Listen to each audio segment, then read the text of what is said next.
அனைவருக்கும் வணக்கம். இந்த நூற்பா அவற்றுள் லகான் முன்னர் எவவும் தோன்றும். அதாவது ல ஆகிய 2 எழுத்துக்களின் முன்னர் யகரம் வகரம் ஆகிய இந்த 2 எழுத்துக்கள் தோன்றும் என கூறுகிறது. அப்போ இந்த நூற்பாக்கு முன்னூற்பா நம்ம என்ன பார்த்துருந்தோம் அப்படின்னு பார்த்தீங்கன்னா, ட ர ல ல இந்த 4 எழுத்துக்கள் சொல்லியிருந்தார். இந்த 4 எழுத்துக்களை வைத்து டரலல என்னும் புள்ளி முன்னர் கசப்ப என்னும் மூவெழுத்துரைய அப்படின்னு சொன்னார் இல்லைங்களா? அப்போ இந்த க ச ப இந்த 3 எழுத்துக்கள் வரும்னு சொல்லியிருந்தார்.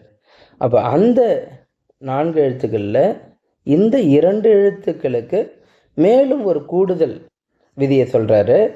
என்னன்னா, யகரமும் வகரமும் வரும். அப்போ நம்ம பார்த்தீங்கன்னா க ச ப இந்த 3 எழுத்து, இதனோட யகரம் பிறகு வகரம் ஆகிய இந்த 5 எழுத்துக்கள் இந்த 2 எழுத்துக்களோட லகரத்தோடும் வரும் என்பது பெறப்படுகிறது. அப்போ எடுத்துக்காட்டை நம்ம பார்க்கலாம். லகர கொல் என்கின்ற லகர ஒற்று முன்பாக யானை என்கின்ற யானைக்கு முதல் எழுத்து பார்த்தீங்கன்னா யகர ஒற்று வருது. கொல் யானை, வெள் யானை லகரம். அப்புறம் வகரத்துக்கு, ஏன்னா யகரம் வரும்ன்றதுக்கு 2 எடுத்துக்காட்டு சொல்லிட்டாரு. அடுத்தது வகரம் வரும் என்பதற்கான 2 எடுத்துக்காட்டுகள். 2 எடுத்துக்காட்டுகள்னா லகரத்துக்கு ஒரு எடுத்துக்காட்டு, லா எழுத்திற்கு ஒரு எடுத்துக்காட்டு. கோல் வலை,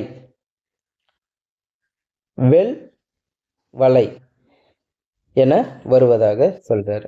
அப்போ இது மூலயமாக முதல்ல 4 எழுத்துக்கள் சொல்லப்பட்டு இருக்கு. டரலல என்னும் புள்ளி முன்னர் கசப்ப என்னும் மூவெழுத்துரைய அந்த 4 எழுத்துக்களுக்கு க ச ப என்கின்ற இந்த 3 எழுத்துக்கள் இந்த 4 எழுத்துக்களை அடுத்து வரும்னு முதல் நூற்பால சொல்லிட்டு, அந்த 4 எழுத்துக்களில் 2 எழுத்துக்களை எடுத்து அவற்றுள் லகான் முன்னர் யவவும் தோன்றும், யா வா ஆகிய இந்த 2 எழுத்துக்கள் சேர்ந்து தோன்றும் என்பதனால இந்த 2 எழுத்துக்களுக்கு 5 எழுத்துக்கள், இந்த 2 எழுத்துக்களை எடுத்து இந்த 5 எழுத்துக்களும் வரும் என்பது நம்மால் பெற முடிகிறது.